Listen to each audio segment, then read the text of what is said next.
Now, I typically get asked two major questions about wild camping. The first one that everybody seems to ask me is it legal? Now, in Scotland, it's perfectly legal to go and find yourself a patch of wood. As long as you don't cause any damage to the woodland, you can go and camp. In the UK, it's slightly more complicated. Two areas allow you to wild camp. One is the Lake District, where it's tolerated. So if you cause a problem or you're a hassle to people that there, you do any damage to the property, you will be arrested and charged with criminal damage. The other place is Dartmoor, where you're allowed to wild camp as long as you don't stay in any one place for 2 nights in a row.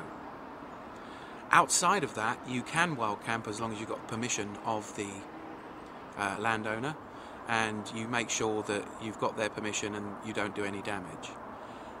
Outside of that, it's really on your own risk. Presumably, if you're good enough at wild camping and you're stealthy enough and you're not going to do any damage, you could camp and no one will ever know. But that's really your choice. So ideally, get permission of the landowner.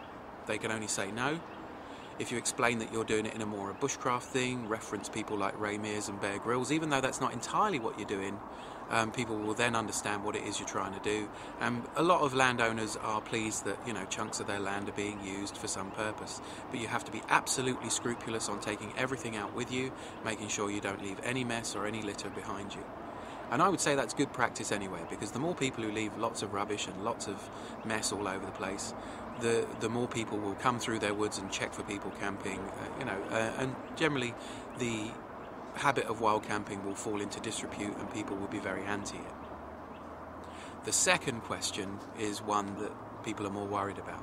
They usually say, aren't you frightened to be on your own? And the answer is sometimes yes.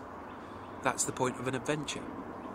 You are facing your darkest fears, the primal fear of being alone in the dark. You are going to hear animals moving around and hunting during the night.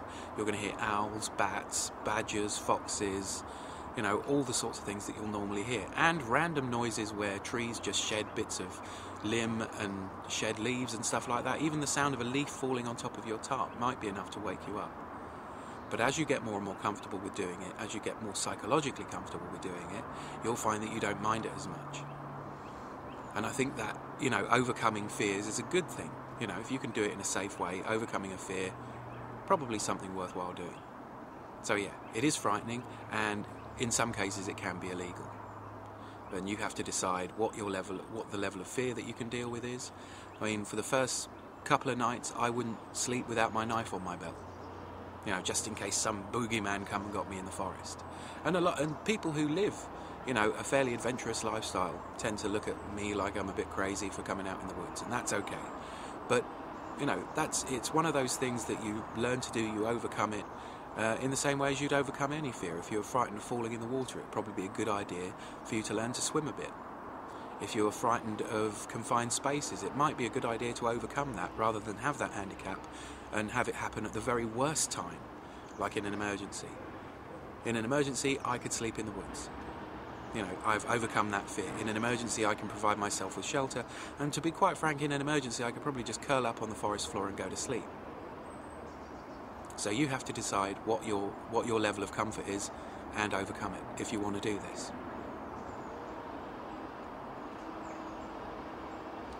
I would add that it's probably quite a good idea to go wild camping with someone that also wants to go wild camping the first time you go, because it's pretty terrifying being out on your own in the woods at night. I can attest to that, and only the fact it would have been difficult to get back out of the woods stopped me from leaving that first night. But I'm really glad I did. I'm really glad I stuck it out, because it's a hobby that I can enjoy, and I can enjoy whatever amount of money's in my bank account at any level, at any time in the month. I can afford to just come out here and have an evening or two out in the woods and looking after myself. And you do learn a lot of skills.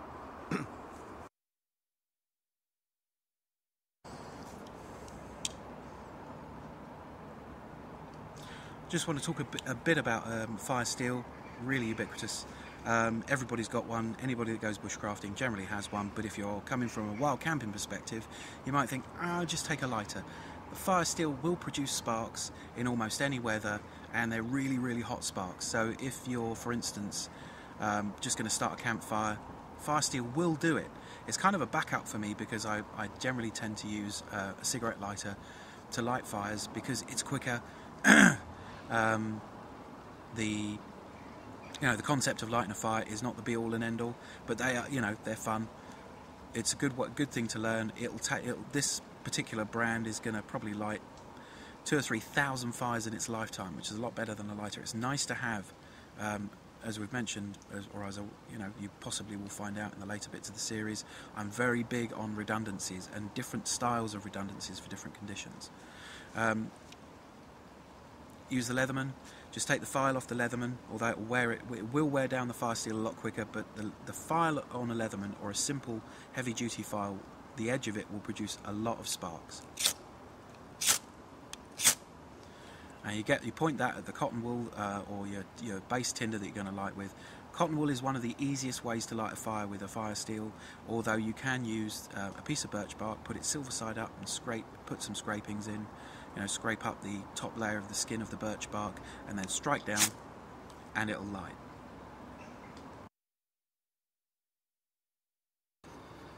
To use a fire steel, simply take your knife and scrape a piece of birch bark. This is just the birch bark way of getting something lit, and put as much in the way of thin shavings in the middle of the birch bark as you possibly can. Silver birch is fantastic for lighting fires. You can even use a lighter and just set light to a piece of birch bark and put it in amongst your tinder, and it's a ready-made fire lighter. Try not to take too much birch bark from the same tree, because you could harm it. So you get all your scrapings in there.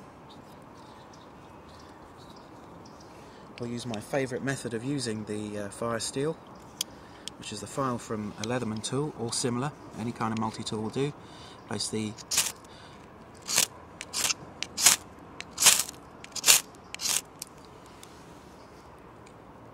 and you've got a ready-made fire lighter. Quick, simple, effective, very, very hard to mess up, very hard to ruin completely, and it will just stay there and catch fire. Ideally, you don't want it to turn over like that. It should eventually light the whole birch bark curl. Make sure it's getting some air to it, and that will burn for a good couple of minutes right at the heart of your fire. Put it in amongst your kindling, and it's just the way you can do it without using a single match or fire lighter. Nice one, Mother Nature.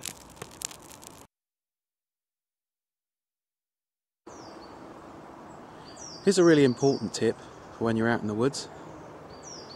If you don't need something for the foreseeable future, say in the next 20-30 minutes, put it back in your pack. If you've got a hammock or a tarp set up, you'll have plenty of room just to sling everything in your pack. It's a lot easier just to pack up everything that you've got out if all you have out is your tarp and your hammock and whatever you're cooking with, than it is to locate everything in a hurry and sort it all out immediately. So top tip, if you don't need it, put it back in your pack.